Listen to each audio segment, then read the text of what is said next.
Bien, Marcos capítulo 4, vamos a buscar el texto de Marcos capítulo 4.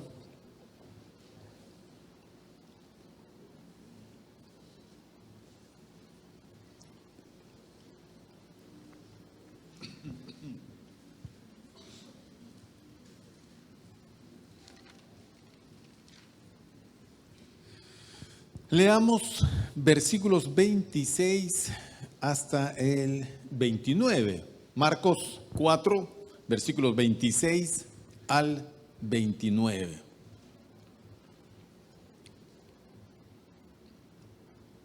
Bien. Dice la palabra del Señor.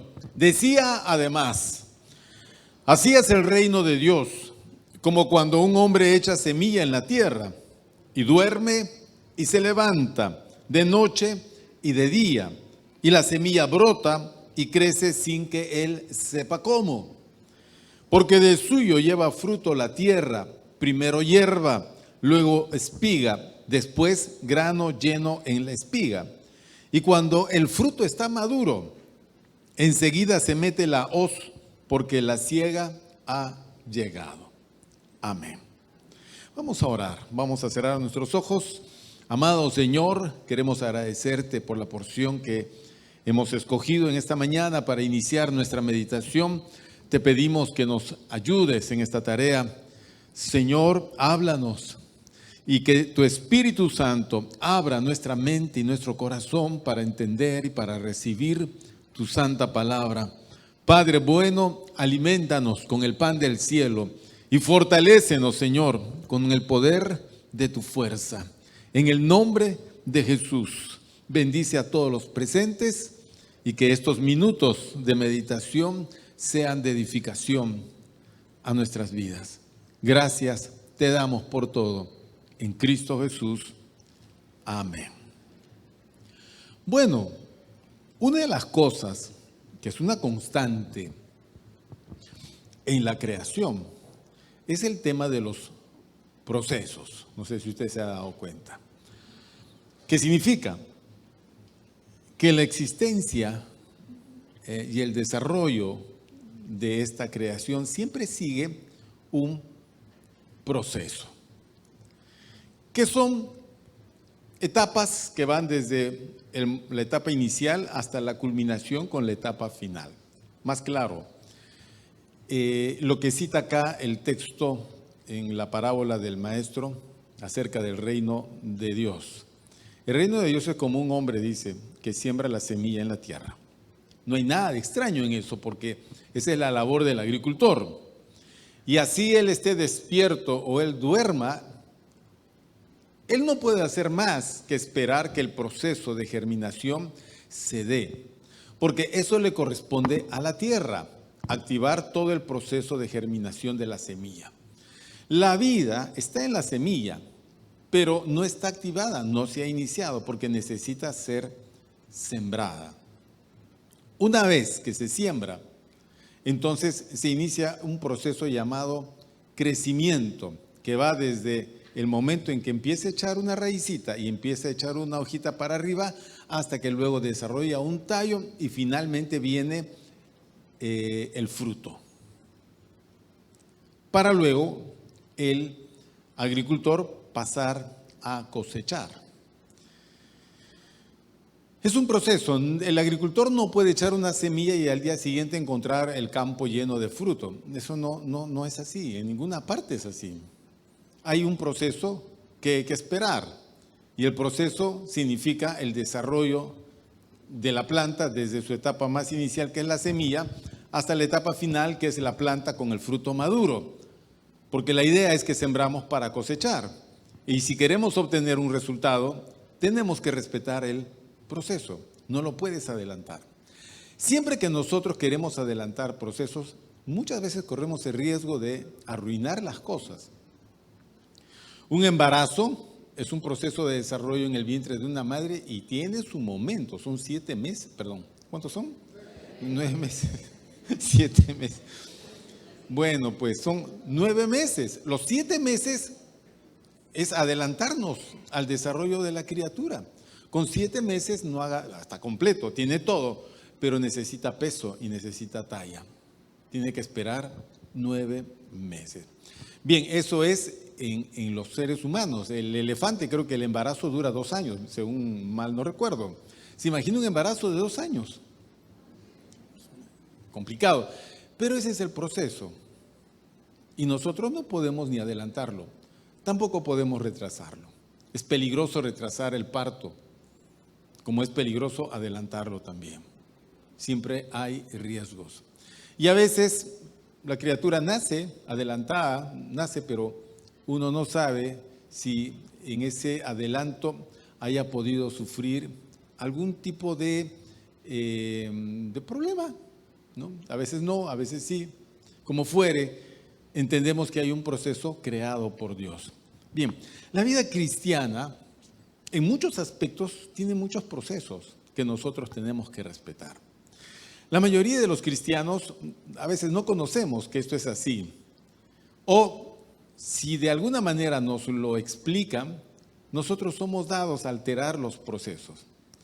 La función nuestra en el ministerio es enseñarle a la gente que respete los procesos de la vida, no que los altere. No importa cómo afuera estén pensando, no importa cómo en el mundo se establezcan las cosas de forma, entre comillas, moderna. No, modernidad no es alterar procesos, no es así. En la palabra del Señor tenemos establecido esta exigencia de respeto de lo que Dios ha establecido y tenemos que aprender, tenemos que aprender a respetar los procesos, no correr. Los niños cuando nacen no caminan, tampoco gatean, pero para llegar a caminar primero tiene que fortalecerse y gatear. Después de que gatea, recién da sus primeros pasos. Después aprende a caminar bien y después correrá. Lo que nunca hará será volar, porque no es parte de su proceso. Entonces tú no puedes esperar que la criatura a los 3 meses esté corriendo por la casa. No, eso nunca sucede porque está fuera de su etapa de desarrollo. Hay que esperar que se cumpla el crecimiento del niño. La vida espiritual es igual. La vida espiritual sigue un proceso. Para el desarrollo de la fe, los creyentes tenemos que respetar el proceso. De lo contrario, nuestra fe no crece. Si nuestra fe no crece, vamos a tener problemas de relación y comunión con Dios y con los semejantes. Serios problemas. Fíjese que cuando usted conoce al Señor, el día en que usted le entrega su vida a Jesucristo, sea que lo recuerde o que no lo recuerde, pero ya usted se halla en Cristo. Cuando usted se halla en Cristo, Dios, a través del Espíritu Santo, está en usted. Es decir, así usted vaya o no vaya a la iglesia, Dios está en usted. Espérese, no se alegre todavía. Entonces, Él esté usted durmiendo, esté despierto, esté en la cocina, en el baño, en la cama, en el trabajo, en el bus, en la calle, esté haciendo lo que haga, Dios está en usted. ¿Ok? Algunos hermanos tienen problemas en la iglesia porque sienten que, o no se sienten bien en la iglesia. El problema no es la iglesia, es usted. Porque si usted tiene a Dios adentro, no debería tener problemas en ningún lugar. Pero claro, mi relación con Dios es interna, no es externa. Mi relación con Dios no tiene nada que ver con el edificio, o con el aire acondicionado, o con la música. Algunos hermanos dicen, no, yo no voy a Jesús porque solo música contemporánea, no tocan los coritos viejitos, los himnos. Ese es un problema en la cabeza de esa persona. Tú no te relacionas mejor con Dios porque se toca un himno o no. Dios está en ti. Lo que tienes que hacer es desarrollar tu relación con Dios. Pero esa relación, el desarrollo de esa relación sigue un proceso. Y cuando no cumples el proceso, te estancas. Entonces ya no tienes relación con Dios en base de la fe, empiezas a caer en una relación con Dios en base a tus emociones o tus sentimientos. Entonces ahí es cuando dices, no siento, no me gusta, no me parece. Nadie te pregunta si te parece. No, Dios no te va a preguntar, ¿te parece que la tierra sea redonda o cuadrada? ¿Cómo la quieres? No, Dios no tiene que preguntarle a nadie nada. Él con infinita sabiduría diseñó las cosas de forma perfecta. No tiene que preguntarnos. Somos nosotros los que le tenemos que preguntar a Él cómo es esto y cómo es aquello. En muchos casos Dios nos va a decir, sigue el proceso. Entonces la vida cristiana, el desarrollo de la fe, bueno, si tú no desarrollas tu fe, vas a tener problemas de comunión con Dios. En eso estaba, exacto. ¿Por qué? Porque para poder relacionarte con Dios es indispensable la fe. Sin fe es imposible agradar a Dios. Si edificamos más las emociones o los sentimientos, vamos a menoscabar la presencia, la fortaleza y la eficiencia de la fe. Por lo tanto, nuestra vida va a ser cristiana, muy emocional, muy de esos de arrebatos. Pero es que eso no es fe, mi hermano. Porque cuando viene el tiempo de la prueba, entonces tropiezo. ¿Y por qué siempre me caigo, pastor? Porque no andas en fe. Para poder relacionarme con Dios, tengo que creer que Dios está presente y que Él es galardonador de los que le buscan. Entonces mi relación con Dios no tiene nada que ver con lo externo, sino que es el resultado del desarrollo de mi fe. No hay otra forma. Y la fe se tiene que desarrollar sí o sí, si yo quiero disfrutar de una vida cristiana buena y genuina. De lo contrario, voy a ser un evangélico demasiado carnal, demasiado emocional, que depende mucho de sus razonamientos. Y recuerde que los pensamientos de Dios y nuestros pensamientos no tienen intersección. No hay un punto de intersección. Tenemos que adecuarnos a los pensamientos de Dios. Siempre. ¿Cuál es el proceso? El proceso es muy simple. ¿Quiénes quieren saber cuál es el proceso del desarrollo de la fe? No quieren saber, perfecto. Pero si se los voy a compartir es para que ustedes lo anoten bien en su Biblia y procuren adecuarse a ellos. Si ves que en algo estás fallando, tienes que corregir. Ese es el punto para corregir. Bien. El proceso del desarrollo de la fe son básicamente 4 puntos bajo la estructura de esta enseñanza. Son cuatro cositas que tú tienes que hacer. Lo primero es oír. Lo segundo es recibir. Lo tercero es perseverar. Y el cuarto es compartir. Son las 4 cositas que nosotros tenemos que hacer sí o sí. Es posible, y quizás es hasta normal, no porque sea correcto, sino porque es la normalidad, la generalidad, es que nosotros estemos fallando en 1, en 2, hasta en 3 de estas cosas. Y por eso estamos más en un plan de debilidad que de fortaleza. El primero de ellos es el oír. Miren, lo hemos explicado muchas veces, todo viene por el oír. Pues si ya se durmieron, ¿cómo van a oír, por Dios? Ese es el problema. Despierten, hermanos.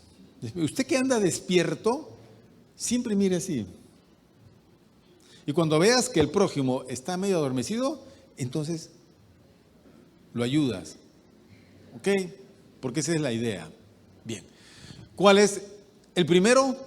Oír. Todo comienza con el oír. Ok. En el Antiguo Testamento, cuando Dios lleva a su pueblo al desierto para rebelarse, le habla y le dice: oye, Israel, escucha lo que te voy a decir. Y Dios se revela a través de una serie de preceptos. Dios se muestra así. Ciertamente los que estuvieron al pie del monte Sinaí cuando Moisés los sacó, tuvieron una experiencia visible de Dios.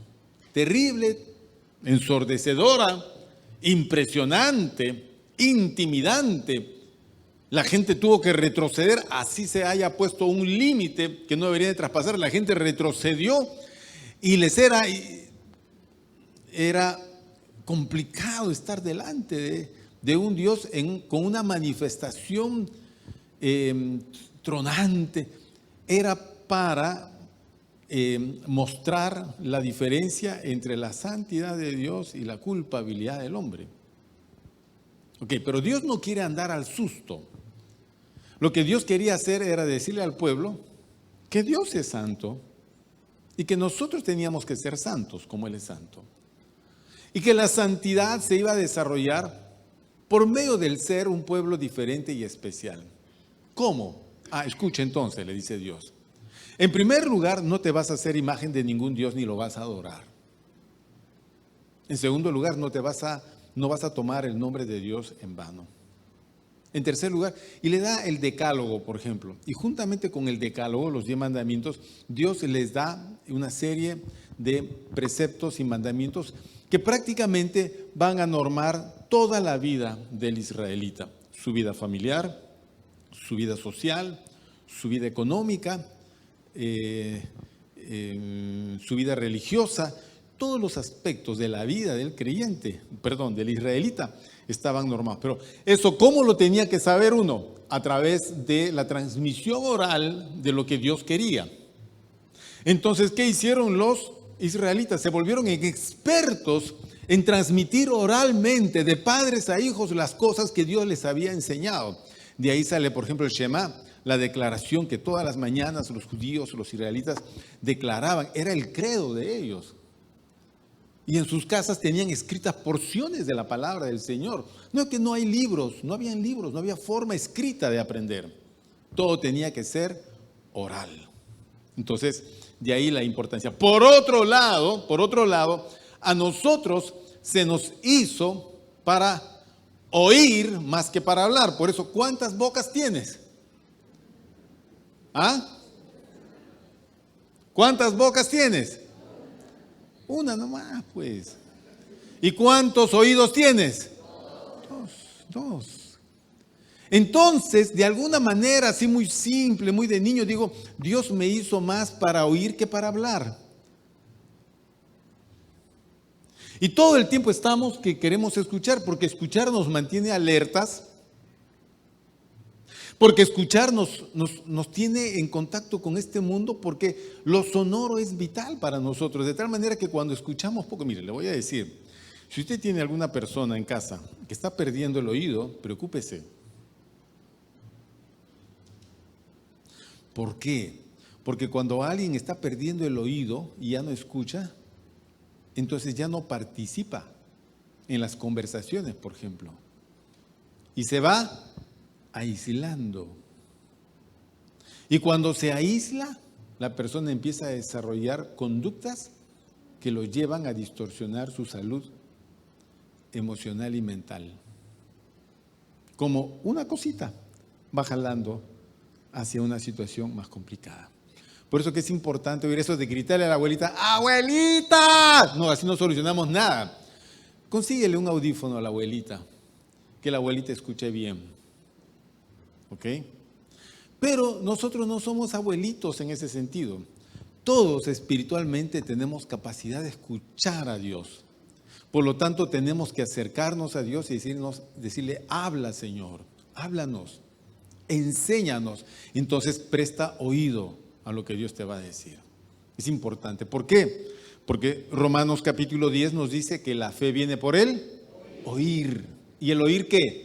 La palabra de Dios. Si yo voy a escuchar al mundo, no voy a tener fe. Voy a tener enojo, ira, miedo, temor, pero no fe. Para tener fe, yo tengo que escuchar a Dios. Claro, hoy la transmisión, aparte de ser oral, es escrita también. Tremenda ventaja. Tenemos una doble ventaja que esos señores no tuvieron.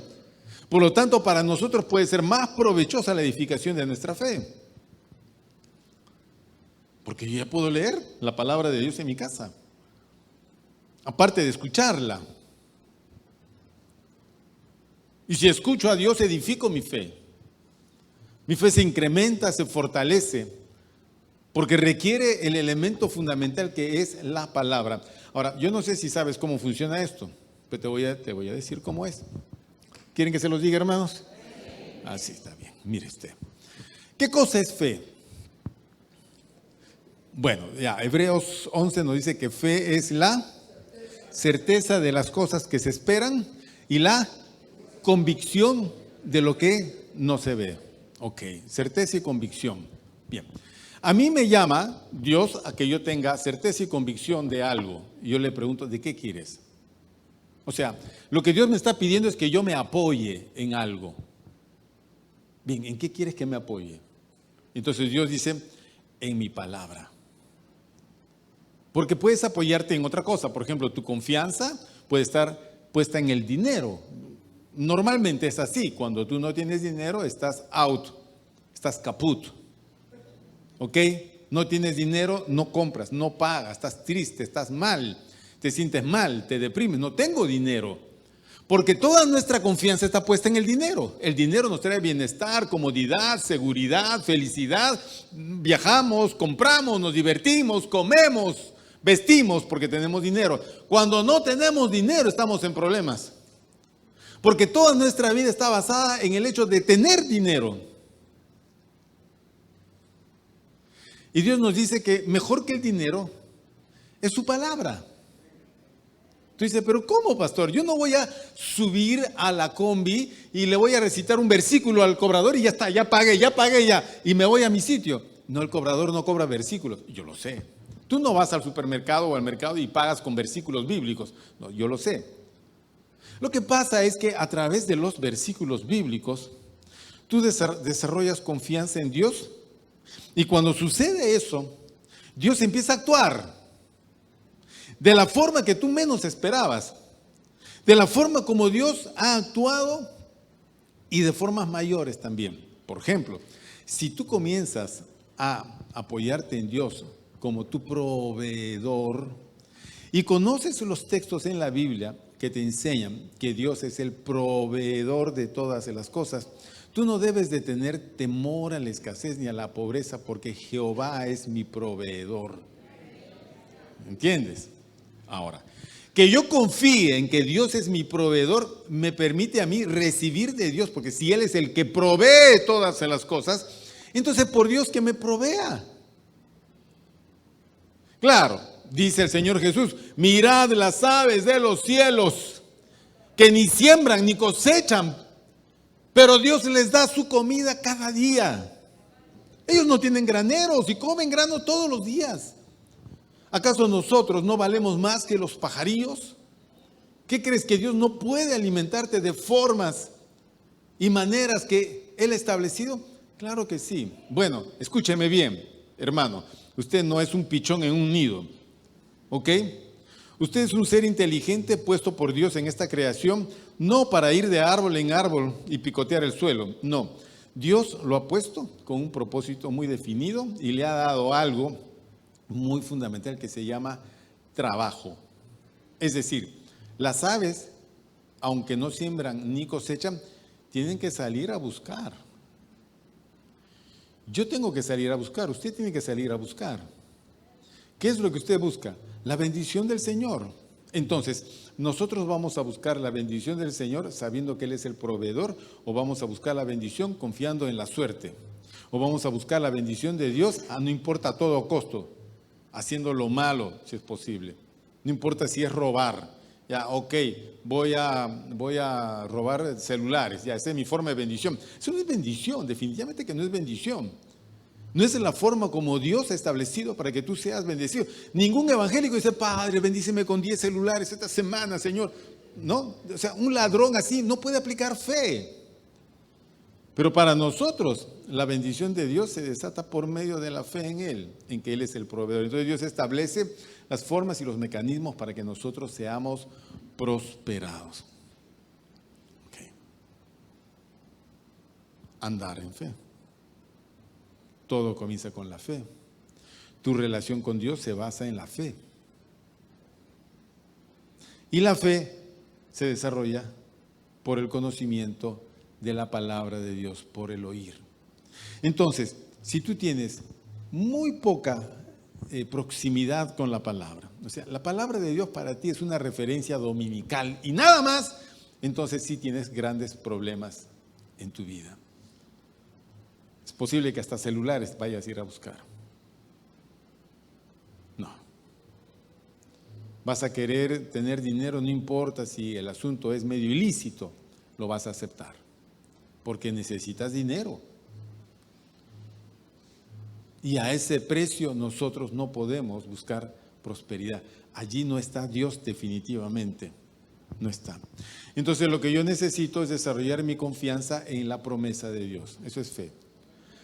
Acostumbrémonos, habituémonos, tengamos por norma y costumbre diaria confiar en las promesas del Señor. ¿Conoce usted alguna promesa? A ver, una promesa.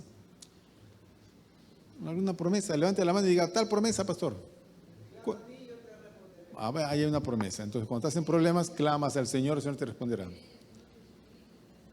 Bueno, muy bien. Hay una promesa, cree en el Señor Jesucristo y serás salvo tú y toda tu casa. ¿Alguien más una promesa? Dame una promesa. Dame una promesa. ¿Cuál? Esa no, otra. Otra, promesas. Jehová es mi pastor, nada me faltará. ¿Cuál? ¿Qué dice? Buscad el reino de Dios y su justicia y todas las cosas os serán añadidas. ¿Alguien más por ahí atrás? Dígame. A ver, por acá primero.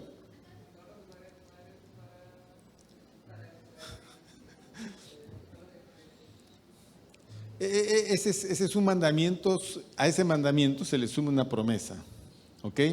Honra a tu padre y a tu madre para que te vaya bien y seas de larga vida sobre la tierra. Ese mandamiento tiene esa promesa. Tienes que honrar a tu papá y a tu mamá. Lo que mi papá me pegó, no, yo no lo sé, es un mandamiento, ¿ok? Es un mandato, tienes que honrar, pero que él me abandonó. Yo lo sé, no sé, yo no, hermano, no discutas conmigo eso. Pero hay un tema, que al mandamiento Dios le ha sumado una promesa. Cumpliendo el mandato, Dios va a prosperar tu vida. Todos los hijos que honran a sus padres son prosperados. Bueno, pasemos a otro punto, no vamos a quedarnos acá. Es indispensable, dijimos, la fe, tenemos que generarla y se genera por medio del oír. Nos apoyamos en las promesas de Dios. Por eso que todo hombre debe de ser pronto para oír y tardo para hablar, según Santiago. Primero escuchemos antes de hablar. No argumentemos cosas, primero escucha al Señor. Luego, en tiempos del Señor Jesús, el Señor Jesús hablaba y no hablaba en sencillo. El Señor Jesús hablaba siempre complicado, muy difícil. Tan es así que muchos de sus discípulos lo dejaron diciendo, dura es esta palabra, ¿quién la puede soportar? Porque si tú quieres andar con Dios, tienes que entender que Dios es muy, muy exigente. Dios no es simplón. A Dios no lo convences con cuentos ni historias. No. La palabra de Dios siempre es severa, pero es la palabra de Dios. Toda cosa seria siempre tiene un precio y un costo. Siempre. Las cosas buenas son más costosas que las cosas que no son tan buenas. Y cuando Dios te ofrece una relación, su palabra siempre va a ser más severa que cualquier otro concepto que tú puedas tener o saber. El segundo punto, ¿cuál era? Primero es oír y después recibir. Bien, esa debe ser la característica de todos los creyentes, el que recibamos la palabra del Señor, porque es muy cierto. Por ejemplo, el salón está totalmente lleno. Okay. Entonces todos están escuchando, quieran o no quieren, están escuchando, aunque medio adormecidos, ahí están escuchando, algo están oyendo. Bien, el tema es si vamos a recibir lo que estamos escuchando. Recibir es recepcionar. Es como sembrar la semilla. Para sembrar la semilla no se siembra superficialmente, tenemos que de alguna manera introducir esa semilla en la tierra para que ésta pueda estar rodeada del elemento que la va a germinar, que es la humedad. Los creyentes tenemos que no solo oír, sino tener un corazón receptivo a la palabra de Dios. Esa, por ejemplo, fue la característica de una iglesia en una ciudad griega llamada Berea. Eran más receptivos a la palabra y ellos escudriñaban las escrituras para hacer una comprobación de que todo lo que se les estaba enseñando estaba ahí, está escrito. La mayoría de creyentes no somos receptivos, oímos, pero no recibimos, porque le planteamos dificultades a la palabra para que ésta sea implantada en el corazón.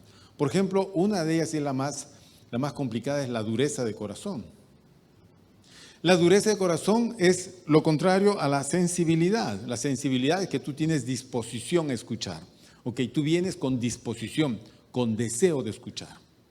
Es más, de repente en la casa habrás orado o en el camino habrás dicho, Señor, quiero escucharte en esta mañana.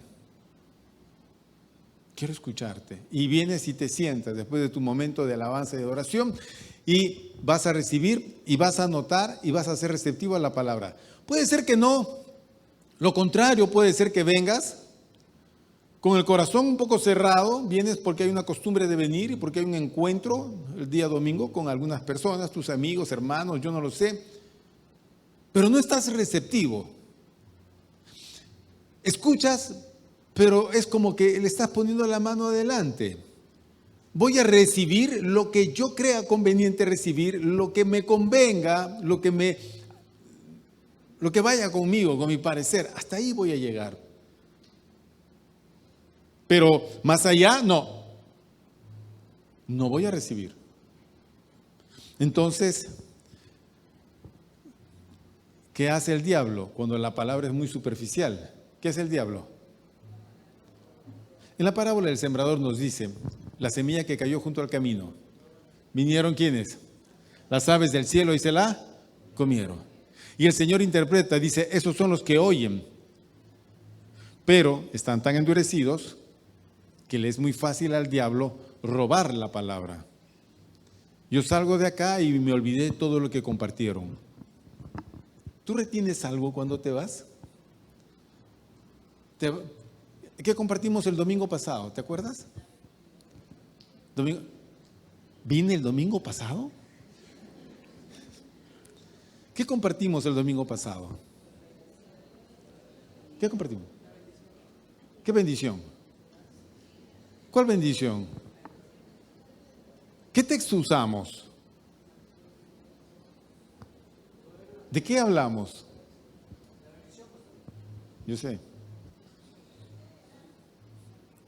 ¿Pero te quedó algo de eso? ¿Te quedó algo? ¿Te llevó a meditar en algo? ¿Concluiste algo? ¿Te llevó a generar algún tipo de cambio? ¿Modificó en algo tu forma de ser o de proceder o de pensar o de hablar? Algo, hubo algo.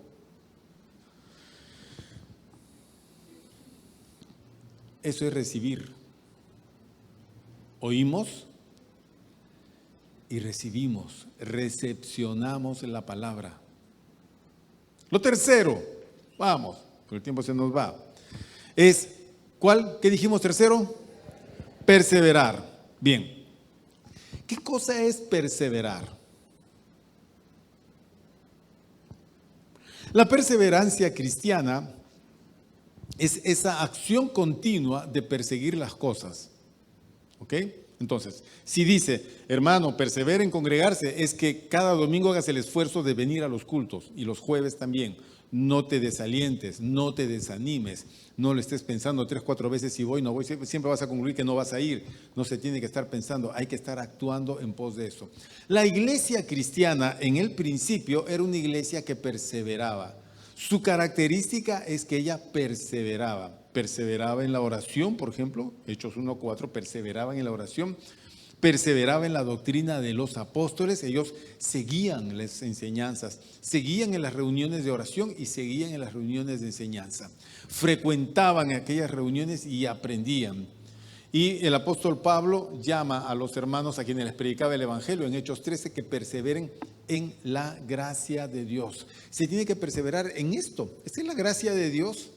Por el favor de Dios es que estamos acá, por el favor de Dios es que hemos conocido a Jesucristo, por el favor de Dios es que estamos con salud y con vida. Bien, tienes que perseverar en ese favor, no te salgas, no te vayas, no te endurezcas, no te enfríes, no te compliques la vida, procura perseverar en la gracia de Dios. La gracia de Dios, en el favor de Dios, en lo que Dios está haciendo, mantente firme allí. No importa si tus amigos no vienen. No importa si te plantean dificultades, no importa si la cosa está difícil en el trabajo, no importa si tus emociones o sentimientos están patas arriba, tienes que perseverar en la gracia del Señor. El apóstol Pablo le dice a Timoteo en su carta pastoral, en la segunda epístola de Timoteo, en el capítulo 2, le dice, esfuérzate en la gracia, esfuérzate en la gracia. Así como nos esforzamos en otros aspectos de la vida, trabajamos y trabajan duro. Yo sé que ustedes trabajan duro. No trabajan 8 horas, trabajan 10 horas, trabajan 12 horas. Más el tránsito de ir y de retornar. Y en la casa están pocas horas. Y lo hacemos porque finalmente del trabajo obtenemos el sustento, la bendición del Señor. Y está bien. Es así como tiene que ser. Y aunque no quede mucho tiempo, aparentemente, siempre es el tiempo suficiente para que tú perseveres en lo que es la gracia del Señor. Esfuérzate. Miren, esforcémonos por leer un poquito más de Biblia. Esfuérzate. Esfuérzate. No pierdas la vista solo por ver la pantalla de un celular todo el día para ver cosas que finalmente no edifican. No. Date entre eso, date unos minutos y ten una lectura de la palabra, un acercamiento a la gracia de Dios por medio de la lectura. Y que eso sea una acción continuada. El congregarse es una acción continuada. El leer la Biblia es una acción continuada. El que me refugie en un momento del día, en un lugar donde nadie me moleste, y yo le dé gracias a Dios por todo. Gracias, Señor, porque me has guardado, me has ayudado, me has bendecido, me das de comer. Tengo aquí esto y esto y esto y esto y esto. Es perseverar. El llamado de Jesús a la gente que le escuchaba era que se esfuercen para entrar por la puerta estrecha. La vida cristiana siempre implica una estrechez. ¿Ah? Una estrechez. No es ancha la puerta por la cual tú entras a la vida eterna. Es estrecha. El camino que conduce a la vida eterna no es amplio, no es una autopista de 8 carriles, no, es un sendero muy estrecho. Ese es el precio de la vida cristiana. Esfuérzate. Yo estudié una vez en la universidad y era un tema muy, muy complicado porque los chicos, la mayoría de los chicos de la universidad paraban más en el billar de la esquina que en las clases. Entonces cuando el profesor pasaba lista, decía, fulano, gritaban los que quedaban, está en el billar, profe. ¿Qué problema, no? Realmente qué problema. Hicieron la universidad muy fácil. Entonces ellos regresaban al salón, solamente fotocopiaban los cuadernos, preparaban alguna cosa, sacaban un 11 en el examen y pasaban, o se iban al sustitutorio y pasaban, como fuere. Entraban a un trabajo, se hacían amigos del profesor y siempre el billar era su opción de diversión, el estudio no. Finalmente se habrían graduado de economistas pero no eran economistas, no tenían formación, no tenían estudio, no tenían preparación. Eran tiburones de billar. Esa era su formación. Ellos prefirieron la puerta ancha, pero esa puerta no los llevó al éxito de la profesión. Esa gente que se esfuerza para estudiar es gente que le saca provecho después a la profesión. Claro. Formar un profesional cuesta mucho dinero, hermanos, y mucho esfuerzo. Pero al final, la recompensa es mayor. Por eso decíamos el domingo pasado, si tú puedes darle una profesión a tu hijo, dale, ayúdalo, mándalo a estudiar, carrera de 1 año, de 2 años, de 3 años, de 4, de 5, de 8, de 15 años, mándalo a estudiar. No lo dejes sin profesión, que no vaya a la vida sin preparación. Pero para el chico eso es esfuerzo. Y hoy muchas veces los jóvenes no están tan dispuestos a esforzarnos. Algunos sí, otros no. Esfuérzate. Esforzaos por entrar por la puerta estrecha. Persevera. Si estás estudiando, persevera. Si estás sirviendo, persevera. Si estás en Cristo, persevera. Oír, recibir, perseverar. Y el cuarto y último, ¿cuál era? ¿Cuál, hermanos? Es una bonita palabra. A ver todos juntos, ¿cuál? ¿Qué vas a compartir? La palabra de Dios. Yo pensé que era la lonchera. Compartir la lonchera, el almuerzo. Miren ustedes, cuando Jesús tuvo un encuentro con un hombre endemoniado, del cual sacó miles de demonios, el hombre, estando ya libre y sano, le pide al maestro ir con él. Y Jesús le dice, no, ve a tu casa y a los tuyos y cuéntales las cosas que Dios ha hecho contigo, cómo ha tenido de ti misericordia. Contar a otros la experiencia que tú has tenido con Cristo es tan importante como escuchar la palabra de Dios, recibirla y perseverar en ella. Contarle a otros. Hablar de Cristo a otros. Contarles tu experiencia con Cristo.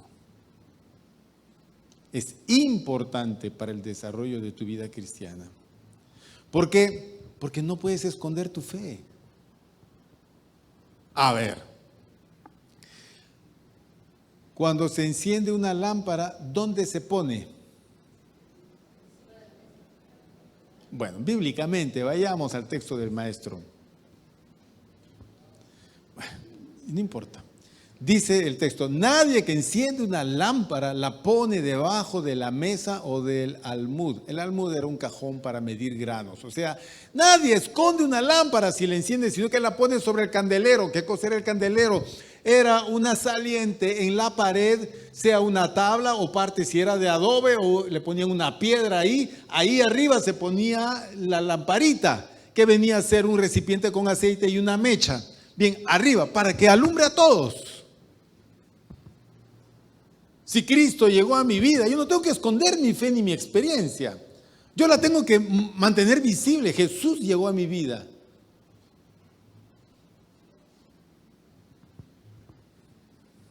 Él llegó a mi vida. ¿Por qué tengo que esconder esa experiencia que es vergonzosa? Tengo miedo a la crítica. ¿Cuál crítica? ¿Es vergonzoso decir que soy cristiano, soy evangélico, yo recibí a Cristo? No, no lo es. El diablo nos engaña y genera en nosotros esa costumbre de cuidar nuestra imagen. ¿Cuál imagen? Si estás muerto en delitos y pecados, eres un cadáver andando, eres un cadáver con colonia, con zapatos, eres un cadáver que come y se divierte. Eso era lo que éramos nosotros sin Cristo. Muertos en delitos y pecados. ¿Qué imagen ibas a cuidar? ¿La de un alcohólico? ¿Qué imagen? Cuando Cristo llegó a nuestra vida, Él realizó un cambio y una transformación de mi ser. Porque el que está en Cristo, nueva criatura es. Las cosas viejas pasaron y todas son hechas nuevas. Muy bien, muestra las cosas nuevas. Muéstralas. Publica a Jesucristo en tu vida. ¿Vas a comer a la calle? Bien, pues, cuando te ponen el café adelante, así solo sea un vaso con agua. Padre, gracias por este vaso con agua. Gracias por este café.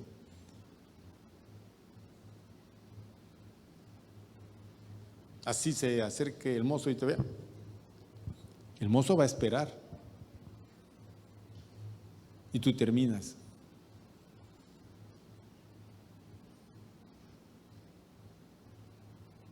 Te va a respetar. Porque eres una persona de convicciones. ¿Tienes vergüenza de eso? Está como el creyente que se fue, un granjero llega a la ciudad y se va a un restaurante y pide para comer, le ponen la comida y él da gracias visiblemente, y otro tipo ahí por molestarlo le dice: oiga, señor, en la granja todos dan las gracias también. Y él dice: sí, pero solo los cerdos no dan gracias. Nosotros tenemos que mostrar nuestra fe, que sea visible. Tu forma de hablar, tu forma de actuar, tu forma de trabajar, las costumbres en tu casa, todo lo que pueda servir para mostrar. Si vas a ponerle a tu carro un adhesivo que diga: yo amo a Jesús, hoy estuve con Jesús, yo y mi casa serviré. Ya, asegúrate de manejar excelentemente bien. Asegúrate de manejar, no te pases el semáforo, obedece las reglas de tránsito, no vayas contra el tráfico, no, nada de nada. ¿Entiendes? Si en tu casa te gusta poner un letrerito: en esta casa todos adoramos a Jesús, que en esa casa todos hagan eso. Pero si quieres publicar, publica las cosas que son verdad. ¿Llegó Cristo a tu vida? Sí. Públicalas. No le escondas. El gadareno quería ir con Jesús y Jesús le dice: no, anda, ve a los tuyos, cuéntales las maravillas que Dios ha hecho contigo. Cuéntales a todos, porque si tú no se los cuentas, ellos no sabrán. No sabrán. Aparte que es un mandato de ir y predicar el evangelio a toda criatura, es un mandato para nosotros que no debemos de desobedecer. Literalmente deberías de llegar a tu casa y decirle a los de tu casa que no han venido al culto: les voy a compartir qué es lo que el pastor nos comparte. ¿Qué nos importa? Pero igual te voy a contar, pues déjame hablar. Pues no quiero, pero solo dame 2 minutos. El pastor habló de 4 cosas muy importantes: oír, recibir, pues fuera de acá, ya hasta la próxima, ya te vas pues. Si no te quieren oír, no es problema. No es problema. A Pablo no lo echaron así, lo echaron a pedradas. Pero él estaba abriéndoles la puerta de los cielos a esa gente.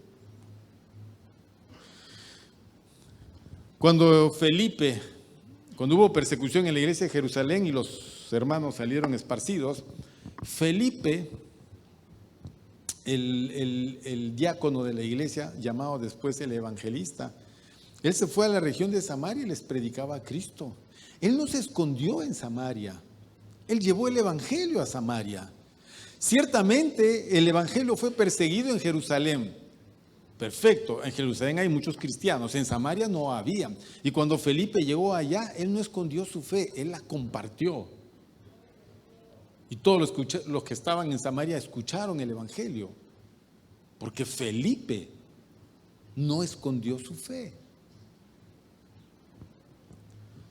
Miren algo interesante del apóstol Pablo. Vamos a Hechos, capítulo 9.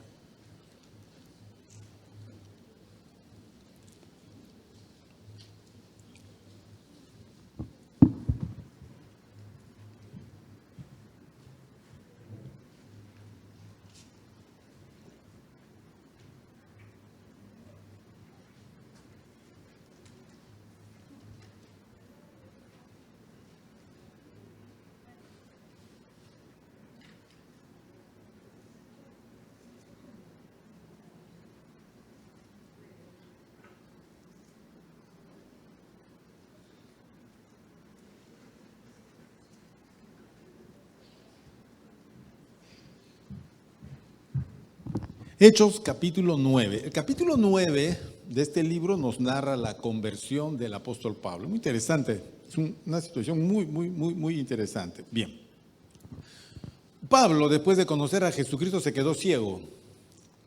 Y así ciego lo llevan a Damasco. En Damasco está 3 días, no come, está en ayunas y sigue ciego. Y el Señor le dice a Pablo que alguien va a venir, un creyente llamado Ananías, y que va a orar por él para que pueda ver y sea lleno del Espíritu Santo. Ese creyente Ananías era un judío que estaba en Damasco y el Señor le dice a Ananías: anda, ve a tal lugar y ora por este señor, por Pablo. Ananías le dice: Señor, pero ese hombre es un perseguidor de la iglesia, tú me estás pidiendo que vaya y lo visite. Anda, le dice, porque él es un instrumento que yo he escogido. Instrumento. Bueno, Ananías va a aquella casa, se presenta y le dice: hermano Pablo, el Señor que se te apareció en el camino me ha enviado para orar por ti, para que recibas la vista y seas lleno del Espíritu Santo. Puso su mano sobre él y de los ojos se le cayeron como unas escamas. Y Pablo empezó a ver y fue lleno del Espíritu Santo. Ya, ¿y de ahí qué? Nada. Ahí terminó todo. No, allí recién comienza. Porque el proceso de ser un recién convertido, hay que llegar a la gloria. Ese es el proceso. Aquí en la tierra somos recién convertidos y vamos desarrollando una vida cristiana porque nuestra meta es la gloria. Entonces, versículo 19 del capítulo 9 dice: y habiendo tomado alimento, recobró fuerzas. Claro, 3 días sin comer. ¿Están leyendo, hermanos? Bueno, acá también está. Y estuvo Saulo por algunos días con los discípulos que estaban en Damasco. Enseguida predicaba a Cristo. Recién se había convertido este señor. Todavía alguno dirá: pastor, quiero predicar, pero mándeme un curso, pues. Primero un seminario de 3 años y después déjeme madurar mi fe. Déjeme todavía. No hay tiempo. No hay tiempo. Enseguida predicaba Cristo en las sinagogas diciendo que este era el Hijo de Dios. Y todos los que le oían estaban atónitos y decían: ¿no es este el que asolaba en Jerusalén a los que invocaban este nombre? Y a eso vino acá, para llevarlos presos ante los principales sacerdotes. Pero Saulo mucho más se esforzaba y confundía a los judíos que moraban en Damasco, demostrando que Jesús era el Cristo. Era increíble ver que este hombre, que tenía toda la fama y toda la trayectoria y toda la historia, y que era reconocido como el perseguidor de la iglesia, ahora estaba predicando a Cristo. Él no podía esconder la experiencia que tuvo con Jesús camino a Damasco. Es imposible. Es imposible. No puedes esconder tu experiencia. Mire, yo antes de Cristo, toda mi adolescencia, yo soy una persona muy tímida, extremadamente tímida. A mí no me gustaba exponer, por ejemplo, en el colegio. Yo escogía no exponer. Y cuando el profesor me obligaba a exponer, yo me quedaba callado y me ponían reprobado. Porque tenía, me parece, un pánico escénico. Es decir, cuando me paraban al frente, yo me volvía como la mujer de Lot, de piedra. Cuando me convertí, para mí era genial porque el grupo era un grupo grande de jóvenes. Yo estaba ahí entre los jóvenes, hasta que un día vino el líder del grupo y dijo: Ángel, yo estaba en el curso bíblico. Ángel, todos los domingos había alguien que contaba su testimonio. Y dijo: Ángel, el próximo domingo vas a contar tu testimonio. Yo me quedé nuevamente como la mujer de Lot, petrificado. Dije: ya. Esa semana fue terrible de ansiedad, pero ya estaba comisionado, pues. Yo no podía rehuir. Era una confianza especial que me estaban dando los hermanos. Entonces llegó el domingo. Para variar, mis amigos cristianos le dijeron a mis amigos del barrio no cristianos que yo ese domingo iba a dar mi testimonio. Entonces, ese domingo todos estos benditos de mi padre estaban sentados al frente con unas sonrisas como diciendo: a ver, pues, todos burlones. Entonces, yo estaba por ahí sufriendo la vía dolorosa y llamó el chico, ahora vamos a presentarles a un joven que conoció a Cristo. Ángel, pasa por favor. Ay, en la vía dolorosa. Llegué adelante y no recuerdo más. Solo las risas de mis amigos allá al fondo. Terminé, me fui mojado de sudor, mojado. Sudé como si me hubiera caído carnaval encima. Dije, ni más me voy a meter este asunto. En el barrio le hablamos a todos, pero públicamente a nadie. Esto no es lo mío. Y en eso estaba cuando vino el amigo, el líder del grupo, y me dijo, Ángel, ¿sabes qué?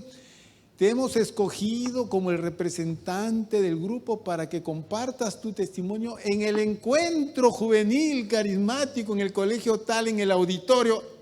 ¿Qué? En el auditorio.